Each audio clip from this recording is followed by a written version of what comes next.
Hey guys, thanks for tuning back in. Today's video is actually gonna be a pretty short one, and it's in the topic of cash stuffing. It was kind of funny to realize the last couple days that I noticed this trend across my social media platforms.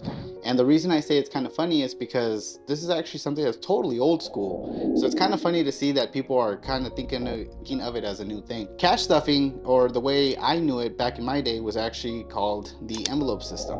And gurus such as like Dave Ramsey through his Financial Peace University actually offer tools for this. Actually, I was suckered enough to go ahead and buy one back in the day. If you notice, this little thing here kind of just came in with just somewhere for you to hold credit cards, but then also just little money envelopes, right, for you to separate. And in essence, that's pretty much what cash stuffing is. So if you haven't heard of it, all it really is just basically on payday, you are to go to the bank and withdraw basically your paycheck in full in cash. And the purpose of this is basically to go ahead and separate categories down and basically give every single dollar bill a name, right? It's either going to be called rent, it's going to be called utilities, car payment, insurance, miscellaneous activities, so on and so forth. And the whole purpose of this, guys, is just basically to set the discipline and the habits of what it takes to set a budget that works for us. There's also been studies that have said that, I guess psychologically speaking, we are a lot more careful with our money when we physically see it, right? Credit cards, Zelle, and all these electronic tools right now, while very convenient, are actually making it harder for us to control our spending because we're not tying any emotion to it. It's just numbers on a screen. So it's so easy for us to just swipe the card or send the money or whatever and not really have any emotional pain, right? It's too late, unfortunately, and we have that overdraft fee. So this system actually worked great. Back in the day when my wife and I were first getting started and we didn't have as much money, we actually started that process. So we used to separate everything to our envelopes. Every payday that I got, every payday that she got, we would go ahead and attribute some to the envelopes, right? And gave everything a name.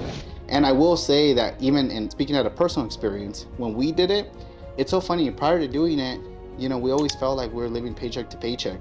And once we actually did it, we realized that after everything was paid at the end of the day, we were still having about $300 to $400 left over.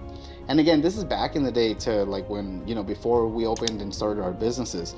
But the point is that it really did a mind shift for me because it taught me how, reckless we were being with our money and how we didn't really need all the stuff that we were buying. We have this thing in this country where, I don't know if you realize it, but we're always being marketed to, right? You can't stream through social media without ads, cluttering your feed.